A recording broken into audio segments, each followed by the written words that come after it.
one game away. Blow up. We're playing for something, man. We're playing for something. It's gotta mean something to you.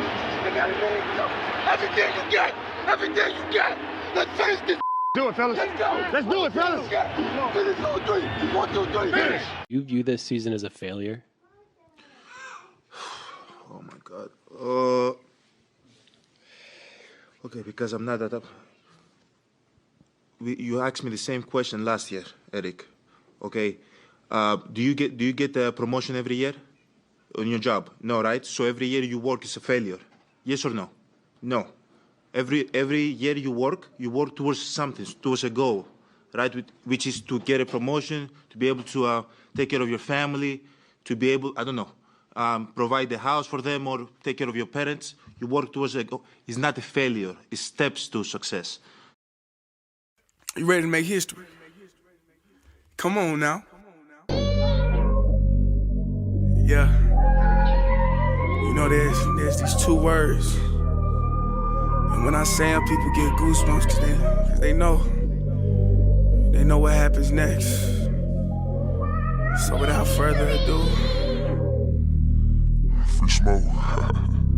Look, scared cause I'm drowning in silence with bad thoughts. These days I don't have nothing to say, man, the bag talks. I put in headphones on my driver.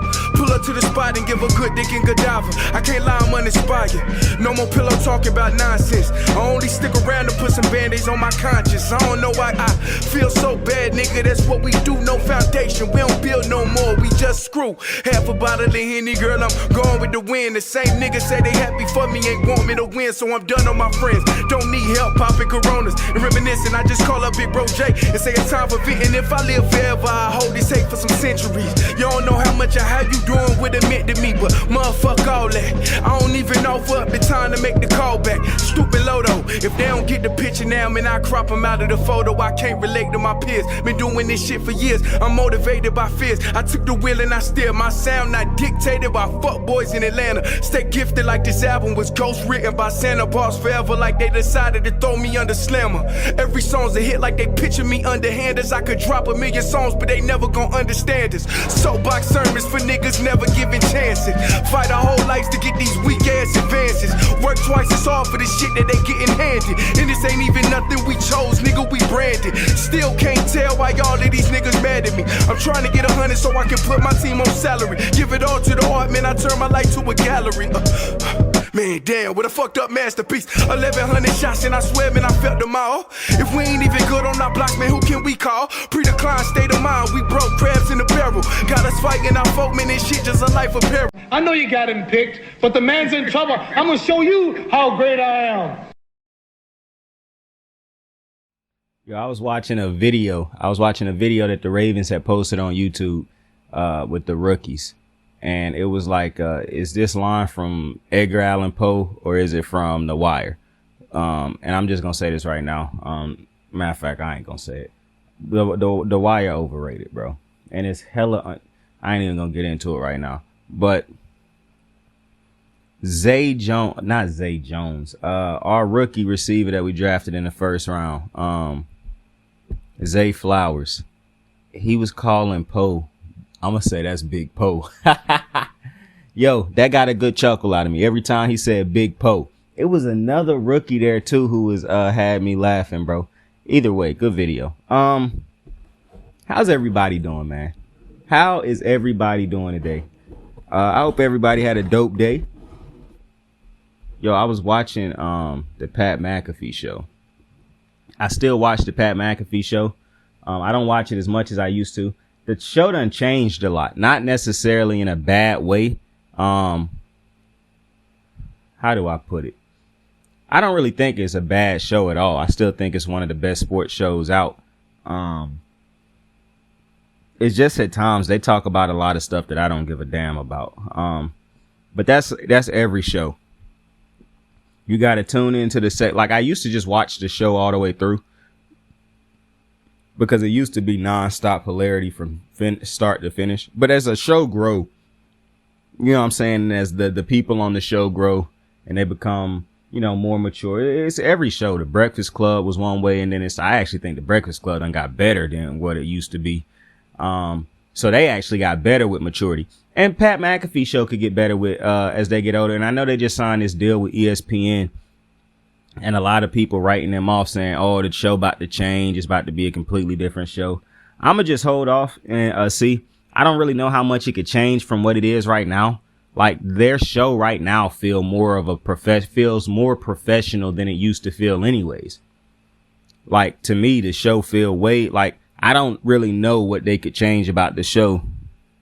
Like maybe they curse a little bit less, even though I'm just baffled by what a curse word is, as is Lamar Jackson. But I don't really know what could change that much about the show, to be completely honest. I think the show done changed in every iteration of it since it's done started anyways. I think every year the show get a little bit different. So I don't know. Maybe that's just me. My only problem with the Pat McAfee show that I've ever had with the Pat McAfee show is the giveaways. It's strictly on Twitter, basically. I think they should do giveaways based off of like picking a comment in the comment sections and things like that on the YouTube videos. Because somebody like myself no longer has a Twitter, so I essentially cannot be in any of the giveaways that they do because I don't have a Twitter account anymore. But other than that, it's a great show. If you don't like it now, you probably won't like it when it go to ESPN. If you like it now, I don't really know why you would not like it when it go to ESPN, because I feel like it's basically an ESPN type of show right now anyways. But nonetheless, we're here to talk about the Denver Nuggets, bro. I was wondering how I was going to start the video when I started talking about the Nuggets. I was like, am I going to start off by saying the Lakers get swept? Or am I going to start off by saying the Denver Nuggets sweep the Lakers, bro? Because I see a lot of Denver fans have a problem with how you say it.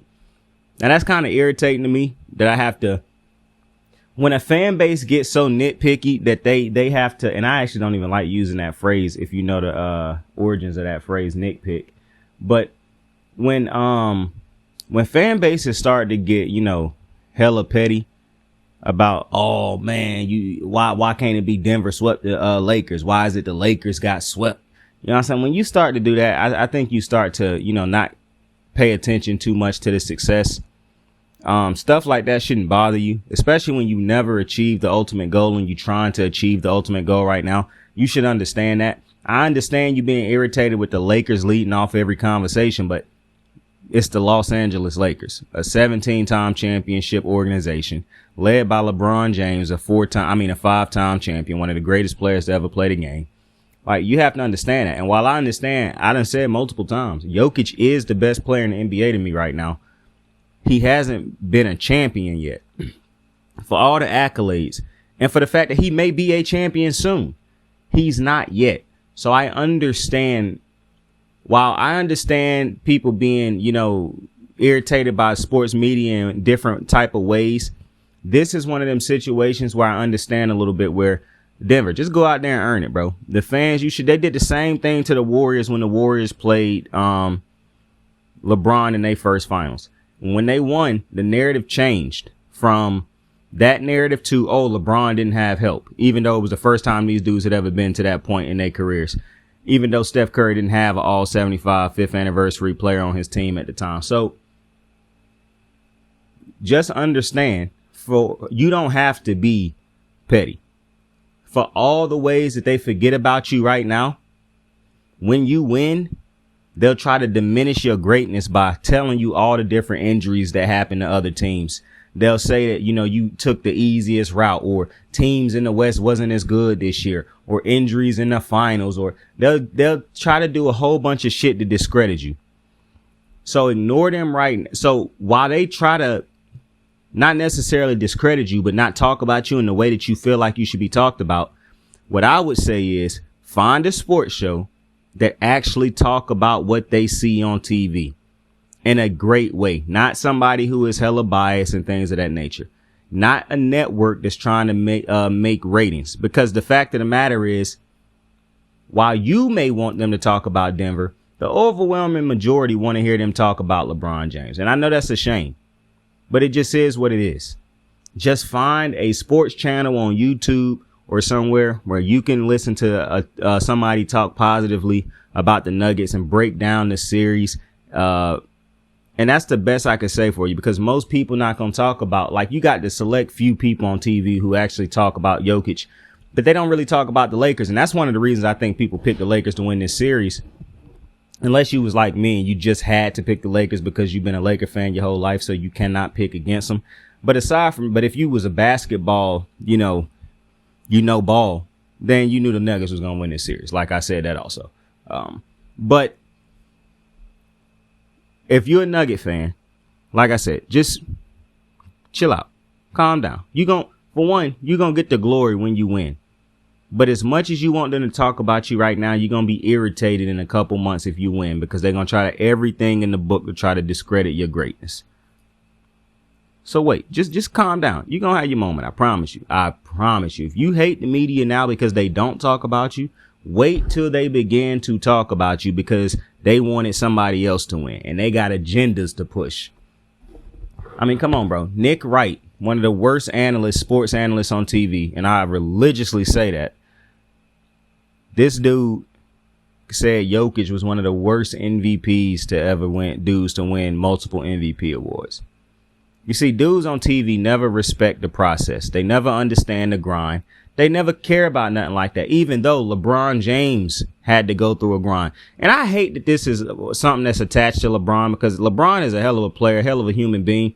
And because there's so many LeBron stans in the media that work for sports networks, you got the Brian Windhorses. Bro, it's hella LeBron stans on ESPN. You got Nick Wright, Shannon Sharp, even though I don't really like using Shannon Sharp because he is actually one of the most unbiased LeBron fans I've probably ever seen, even though he have a lot of moments where he is biased. But you got so many networks where so many LeBron stans and LeBron apologists work, because they grew up watching LeBron James and they so fearful that somebody could take his legacy, even though they so quick to try to take Michael's legacy and Kobe's legacy and anybody who is a threat to LeBron legacy. They try to diminish it with stats that should not fucking matter at the end of the day. But it's not LeBron. It's his stans that make it this way. That's the problem. So I hate that this is a thing that LeBron got to deal with, because I don't think it's LeBron. It's definitely not LeBron. However, when you talk about the Nuggets, and I understand the Nuggets fans, like we're saying, a lot of the media don't talk about, they talk about Jokic a lot. And I love that they talk about Jokic. Like I said, you got to ignore the bozo analysts like Nick Wright and others. And I'll be remiss if I didn't throw in how terrible an analyst Emmanuel Acho is. But it don't bother me that they don't talk about the Nuggets. I do wish that they did do more of teaching y'all and whatnot, but now I realize that's just not something they're going to do. You're going to have to go out and search for that type of content yourself. You're going to have to put in a little bit of effort on your end to get great content, educational content. They don't talk about all the others. And it is some people like a Tim Legler who JJ Redick talk about the others too, even though JJ Redick kind of irritating, because JJ Redick could feel like he talk about sports from a standpoint of I know more than you. And as irritated as JJ Redick might get with the media and the people he work with in the media, bro, you still made the decision to work there with those same people who you might not have too much respect for or like or whatever. I'm just saying it shouldn't be that easy for JJ Redick to always be bothered when you took the job, my guy. But nonetheless, it's if you watch the Denver Nuggets play, and I see a lot of people saying they get irritated with Lisa Salters saying she hadn't watched the Denver Nuggets. How is that something that you are mad about? Like that's insane to me that people is actually sitting around acting like everybody in the world was sitting around watching the Denver Nuggets. That is not the case. Most fan bases don't even watch teams from they don't watch other teams unless their team is playing them. So I don't understand why people think, and some people are like, well, that's Lisa Salters' job. What are you talking about? Lisa Salters work for the NBA, the NFL. She probably doing other gigs on the side. But do you know how busy Lisa? Broke people always find a way to hate. And that's so crazy to me, because I done said it multiple times, bro. You can be broke and not have a broke man's mentality, bro. It's that broke man's mentality that got y'all saying this stupid shit that y'all say on the regular basis, bro. And nobody calls y'all out on it. They just say, oh, fans being a bunch of dipshits. But I get to my next point. When you look at everything that the Denver Nuggets have, it's not a shocker that now it is a shocker that they swept. I did not expect them to sweep the Lakers. I expected them to win ultimately, but I didn't expect them to sweep the Lakers. And I watched a lot of different people break down why they think the Lakers got swept and yada, yada, yada. I told you, my thing with the Lakers this entire postseason to me was couldn't score enough points, in the sense of you need to hit shots. At the end of the day, you're not going to be as much as the Lakers relied on free throws, and as much as free throws came in clutch for them, a team like the Denver Nuggets, who can not only get to the line, but can hit jump shots, ultimately was going to be a team that could only be beaten if you could match that. And the problem with the Lakers was, why they could match a lot of different things with the Nuggets, they could not match shot making. Point blank, period. I see a lot of people going to Anthony Davis. Listen, y'all expectations of Anthony Davis is why y'all feel the way y'all feel about Anthony Davis at this point in time. I know what to expect from Anthony Davis. I done come to the conclusion Anthony Davis is not going to go. Listen, every single night he might be great defensively. It's just he not going to be great every night offensively. That's just the reality of it all. So, listen, I like AD. But y'all basically at this point is just not accepting Anthony Davis for what he has shown you he is for multiple years at this point. When Anthony Davis is healthy and he playing at his best, that's great. But here was the problem with Anthony Davis, and this is why I don't have a problem with how Anthony Davis played in this series. Going into this series, I said, this is not going to be a matchup, because I saw a lot of bozo Laker fans, well, not Laker fans, but a lot of bozo LeBron fans say on Twitter, this will be a quick series for the Lakers. And that, you know, that right there. And LeBron fans always tell you how stupid they are without really telling you that they stupid.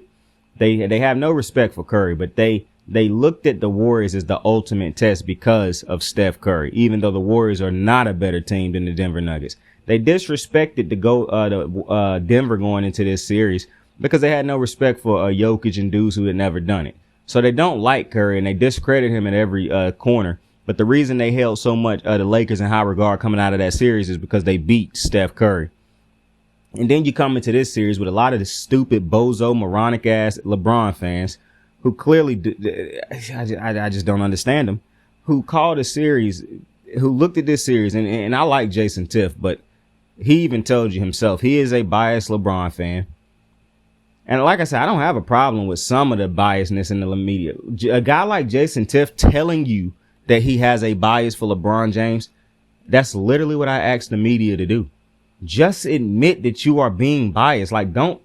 Now, if you're going to tell me you're being biased, but then you try to act like every subject that you do is, and your motives is not intertwined in biasness like Nick Wright, now that's just ignorant. Because Nick Wright can come out tomorrow and say, hey, I'm a LeBron fan. I'm biased. You think we didn't know that already? The problem ain't that you're just biased. The problem is that everything you say, everything you do, every topic, it's an ingrained biasness in them because you're saying something to try to put over LeBron and discredit somebody else. And if you celebrating somebody at the time, it's only so you can make your way back to LeBron James and telling you, well, we praise this guy and I just told you how great he is, but LeBron did. Those people have infiltrated sports media. And I understand KD think that sports parlays and legacy talk is what's ruined the game. But I just think it's morons like Nick Wright, to be completely honest with you. You know, Jason McIntyre, Jason Whitlock, Max Kellerman. And Max Kellerman not even as stupid. Nah, yeah, he is. I'm not giving him no shine. It's just a lot of dudes out there who probably good human beings. Absolute moronic ass NBA takes, bro. And the thing that's wild to me is that they approach these takes and they talk about their takes as if they is so dead set, like as they are correct, like flawless takes. And it's wild to me. But getting back to the Denver Nugget talk, the Denver Nuggets was underestimated, disrespected, blah, blah, blah. but I don't think it was by the fans who actually watch ball. It was just by the LeBron stands and the LeBron fearing media who are going to always have LeBron's back. Point blank period. And when he got swept, the first thing out of Nick Wright's mouth was, well, obviously the Nuggets were the better team, but that's not what you were saying going into the series, though. Like,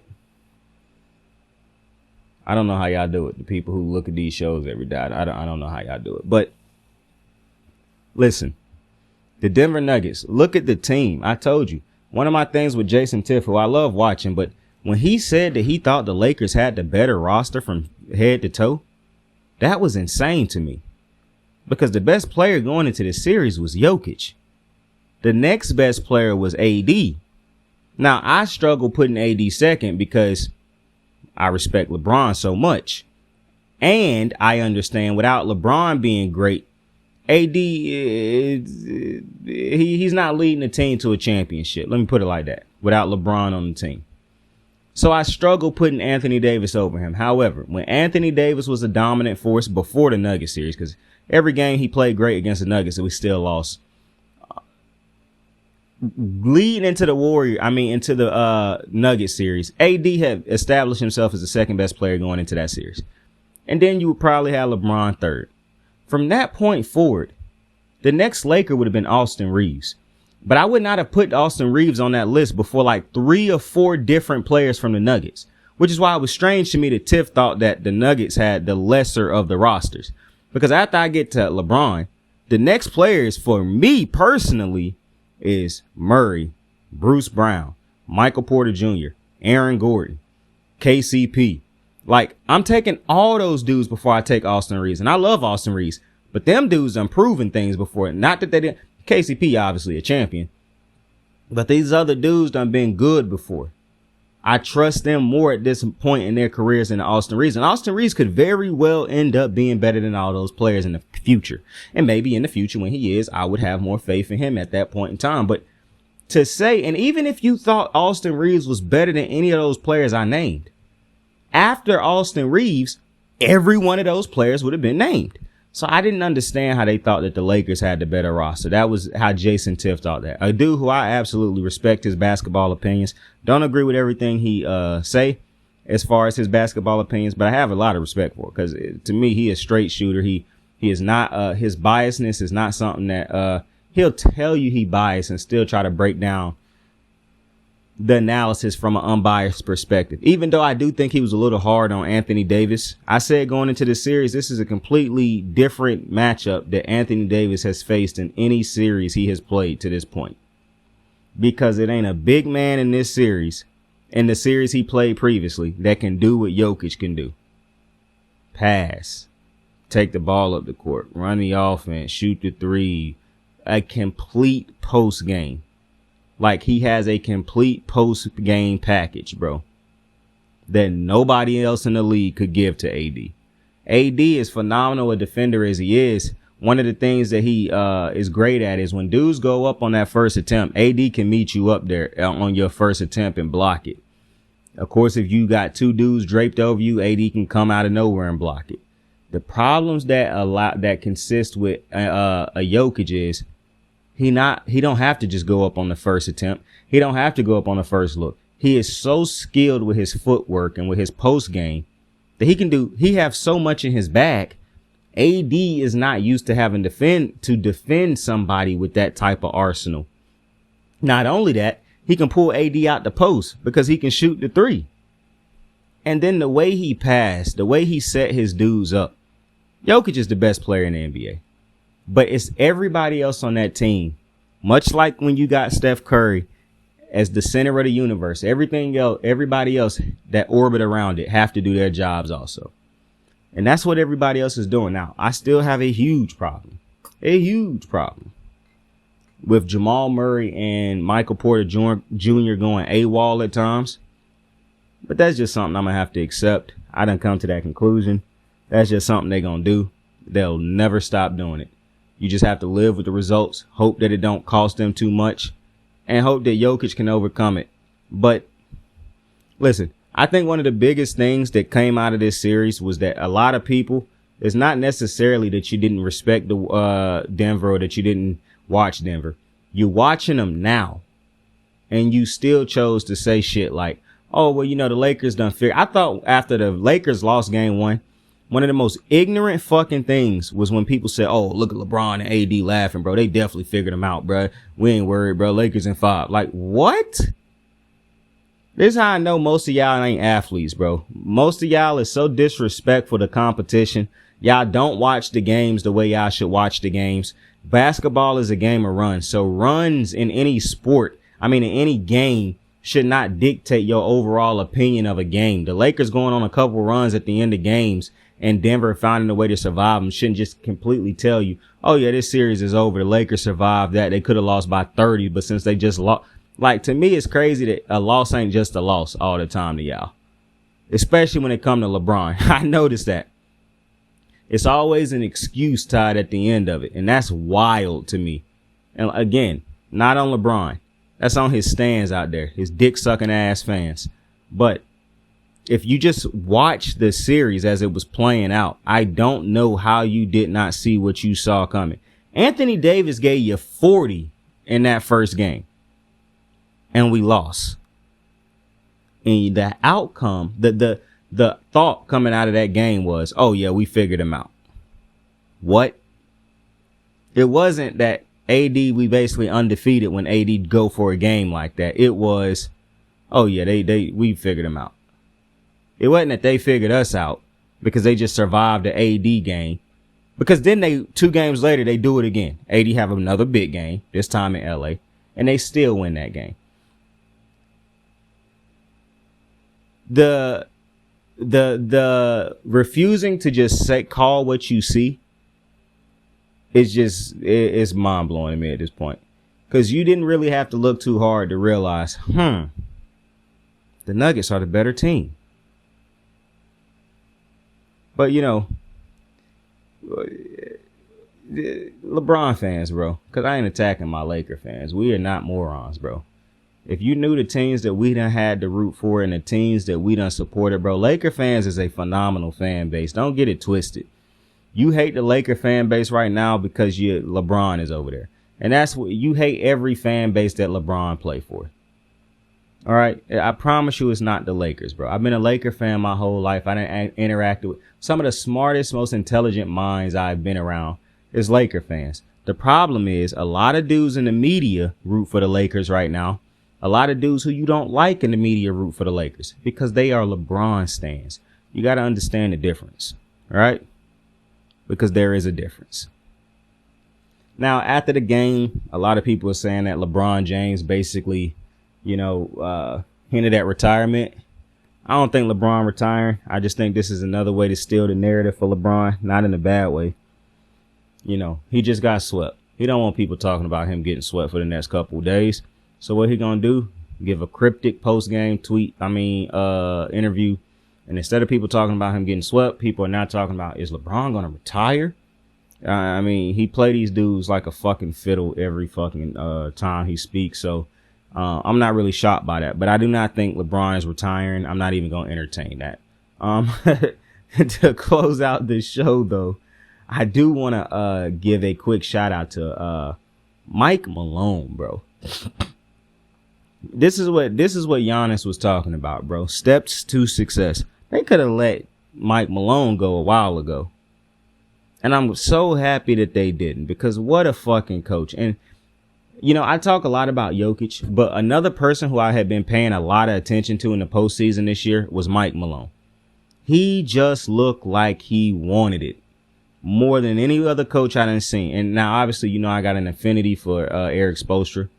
Since I started the channel, I've been talking about how I think Eric Spoelstra is the best head coach in the NBA. I absolutely love Eric Spoelstra. He never got enough credit that he deserved. Steve Kerr is also one of my favorite coaches in the NBA because I think he is a phenomenal head coach. My thing with Mike Malone, though, is just look at the grind that he put himself through. Never knowing if the team was going to still have his back after some of these seasons they came up short.